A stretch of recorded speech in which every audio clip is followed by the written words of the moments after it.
vamos a hablar de medicina del primer mundo, de medicina de avanzada.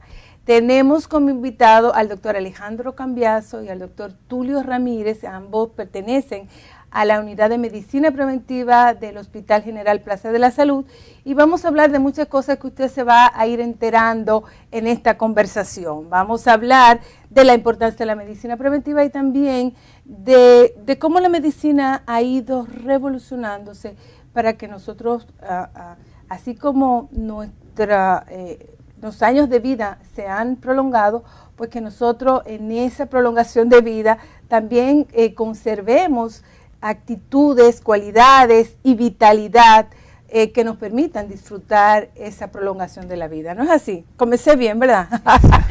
Qué bueno que están aquí y que ustedes podamos tener esta conversación y hablar de la importancia de la medicina preventiva en sus inicios, en el sentido de que las personas se vayan responsabilizando de mantener la salud. Perfecto. Bueno, en ese sentido yo creo que sería prudente comenzar hablando sobre qué es la medicina preventiva. La medicina preventiva es la especialidad médica que se basa en evitar la aparición de enfermedades y donde ya hay enfermedades, evitar sus posibles complicaciones.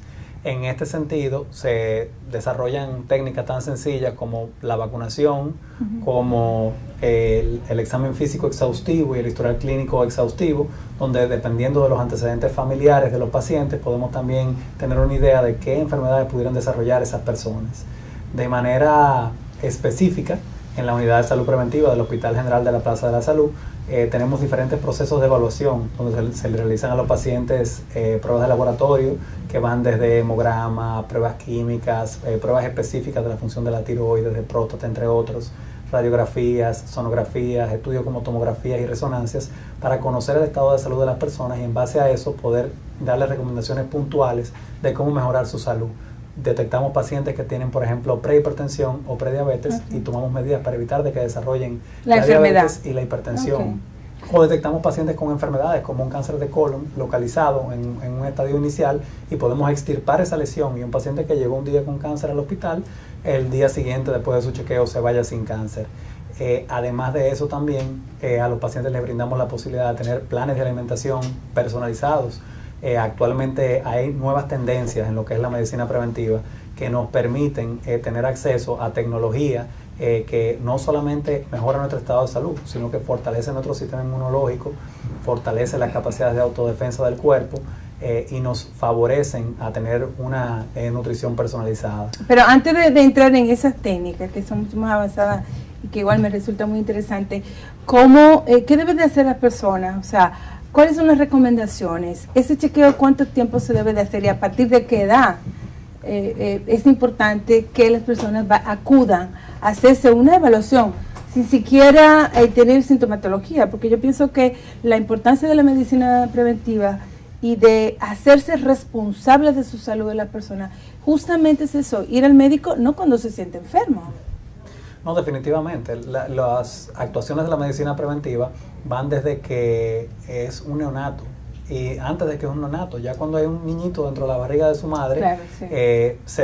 Con los ultrasonidos y con múltiples técnicas diagnósticas podemos valorar ese niño y tomar medidas para evitar complicaciones, como por ejemplo cosas tan sencillas como el que consuman ácido fólico las mujeres embarazadas para evitar defectos del tubo neural, son parte de lo que es medicina preventiva. La medicina preventiva comienza también desde el punto de vista pediátrico. Sin embargo, en cuanto a los chequeos médicos ya de adultos, exacto. Ya de adultos, mientras antes mejor. O sea, no hay una edad específica. Mientras antes mejor. En la unidad de salud preventiva comenzamos a trabajar con personas realmente a partir de los 12 años de edad. 12 años. Y la idea de esto es realizar evaluaciones médicas completas que comprendan desde electrocardiograma, ecocardiograma, prueba de esfuerzo, de que verifiquemos que su crecimiento y su desarrollo sea el apropiado, si tienen tendencia a desarrollar alguna enfermedad, qué medidas podemos tomar para evitar esto y sobre todo empoderar al paciente de su salud, claro, para que no sea solamente un médico que le diga lo que tiene que hacer, sino de que tenga las herramientas necesarias para tomar decisiones y actuaciones que le permitan vivir una vida saludable. Sí, eso nosotros, por ejemplo, en el caso nuestro como pediatra y en este programa hacemos mucho énfasis de la importancia de la consulta del niño sano y de la importancia justamente de que los adolescentes por lo menos tengan un chequeo al año para ver cómo va su desarrollo psicosexual. Entonces, en el tema ya de los adultos, entonces, este chequeo se debe de hacer anual, generalmente, ¿no? Sí, bueno, generalmente una vez al año. Hay estándares, como por ejemplo la evaluación urológica del hombre, generalmente se debe de hacer mientras más temprano mejor, pero ya incluyendo lo que es, por ejemplo, un tacto rectal a partir de los 40 años, siempre y cuando el paciente no presente síntomas. Si presenta síntomas debe hacerse mucho antes, al igual que el caso de la mamografía, que en las mujeres tradicionalmente se hace a los 40 años, pero de manera previa podemos comenzar haciendo sonomamografías, aparte del autoexamen de las mamas, endoscopías y colonoscopías que comienzan a partir de los 50 años según la Escuela Americana de Gastroenterología. Sin embargo, si el paciente presenta síntomas, también se realizan de manera previa, y muchos otros estudios, pero debemos de individualizar cada caso.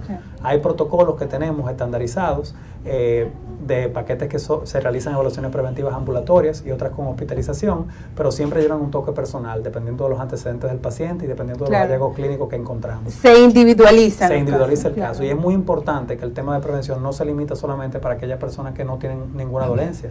También en pacientes ya hipertensos, en pacientes que ya han tenido un infarto, hay medidas preventivas que podemos tomar para evitar de que se reinfarten o evitar complicaciones como la insuficiencia cardíaca congestiva, entre otras.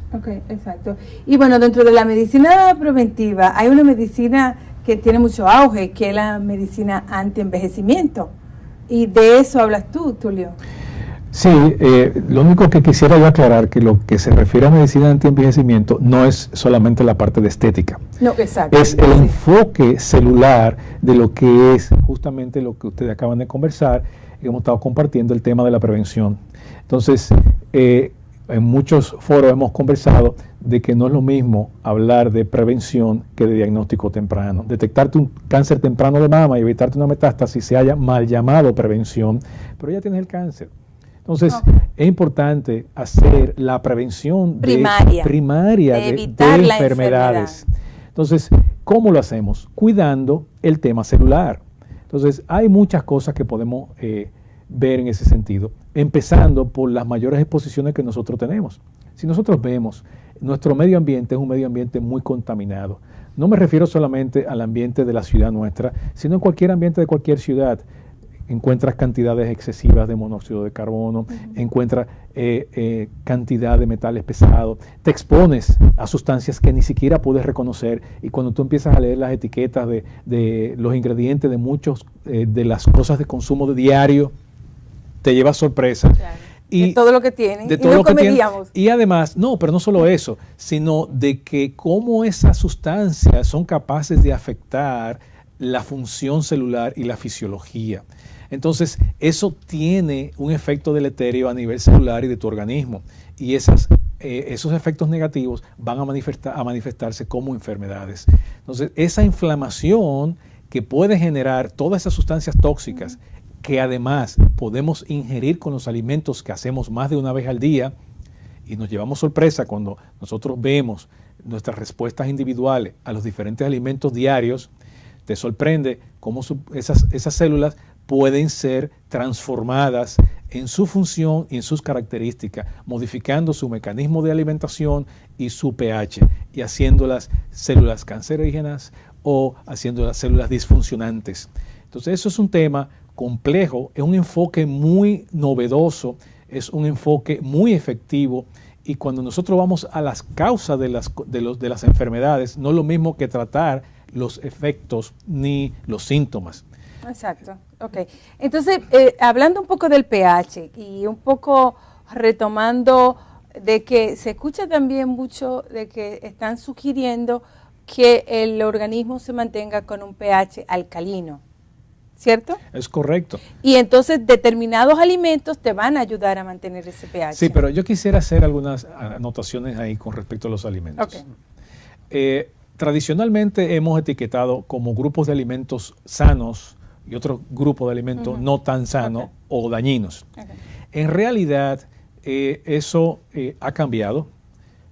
Más que el término de alimentos sanos o no sanos, existe la respuesta individual a los alimentos. Hoy día existen estudios que nos permiten ver la respuesta de nuestra célula individualmente al grupo de alimentos que nosotros nos exponemos con mayor frecuencia, lo cual es una ventaja. Entonces, a eso podríamos decir, Tulio, hay alimentos que a una persona le pueden favorecer y a otras no. Y es un poco también para que las personas se tengan una idea cómo ellas puedan ir reconociendo qué alimento le va y qué no. Por ejemplo, qué alimento, en mi caso, yo siento que cuando como determinado alimento me baja la energía y como otros alimentos me elevan la energía. ¿Es un poco eso? Es un poco de eso, pero es un poquito mucho más sofisticado. Más allá, okay. Porque... Bueno, pero es que estamos poniendo temas para que el auditorio vaya entendiendo. Perfecto. Okay. Lo que sucede con el tema de las intolerancias alimentarias es que tú puedes ingerir un alimento el día de hoy y tener el síntoma en 7 días. Ah, ok. Entonces es muy difícil en ocasiones tú descartar o y establecer la responsabilidad de quién es el responsable. Ah, ok. Entonces para eso hay exámenes. Exactamente. Y hay estudios. Correcto. Ok, sí. ¿Cuáles son? Bueno, hay una prueba que es el ALCAT, que es una prueba que mide las intolerancias alimentarias y como mencionaba el doctor Ramírez, nos permite clasificar los alimentos en cuáles presentamos intolerancia severa, en cuáles presentamos intolerancia moderada, en cuáles presentamos intolerancia leve y en cuáles no presentamos ningún tipo de intolerancia. Esto nos permite realizar planes de alimentación individualizados y que no solo me ayudan a que se toleren mejor esos alimentos, a que yo tenga mayor vitalidad, a que yo tenga mayor energía, sino me ayudan a fortalecer mi sistema inmunológico, las capacidades de autodefensa del cuerpo e inclusive a reducir la respuesta a la inflamación crónica. La inflamación crónica celular es algo que hemos mencionado, pero es importante definirla. En primer lugar, la inflamación aguda o la inflamación convencional es una respuesta natural y benigna del cuerpo para defenderse ante una bacteria, un virus o hasta un golpe. O una picada de un insecto. Es una inflamación que se pone rojo, se hincha, duele un poquito y esa es la reacción local inmediata a ese y buena para defendernos ante eso. Sin embargo, cuando esos mecanismos permanecen activados de manera continua, se produce lo que es inflamación crónica. Y esa inflamación crónica produce cambios a niveles de las células que favorecen inclusive las replicaciones tumorales, que favorecen el aumento de la resistencia de insulina y por ende favorecen a que los pacientes se hagan diabéticos con mucha mayor facilidad, que favorecen a que en el endotelio vascular, en las venas, por decirlo así, en un lenguaje bien sencillo, se depositen más fácilmente las placas de colesterol. Se ha visto que en estudios seriados de casos de pacientes con enfermedad de las arterias coronarias o con infartos, la mitad de los casos tienen colesterol alto, pero la otra mitad no. ¿Y a qué se debe? Se debe a que esos pacientes también, entre otros factores de riesgo también, tienen altos niveles de inflamación crónica que predisponen a que esa placa de colesterol se adhiera y a que sucedan no solo eventos cardiovasculares, sino eventos cerebrovasculares y a que se potencien muchas otras enfermedades, inclusive del sistema inmunológico como el lupus, como la artritis, como la psoriasis, entre otras. Por lo que la medicina actual, la medicina moderna, debe de basarse en tratar la inflamación crónica celular, que es la causa, es la raíz de los principales problemas de salud que hay en la actualidad.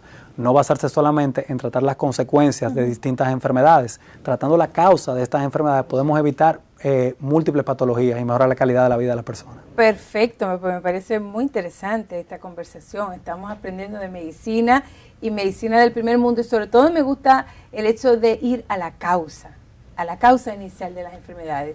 Estamos hablando con el doctor Alejandro Cambiaso y con Tulio Ramírez. Volvemos en breve.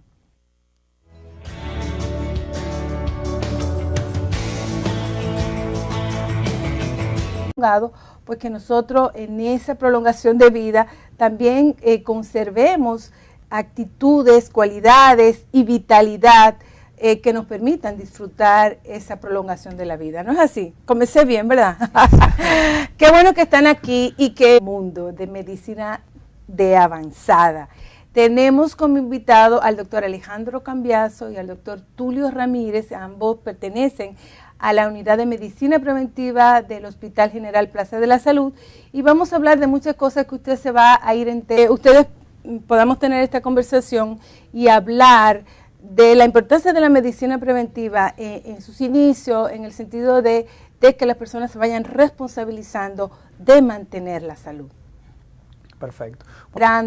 En esta conversación vamos a hablar de la importancia de la medicina preventiva y también de cómo la medicina ha ido revolucionándose para que nosotros, así como los años de vida se han prolongado,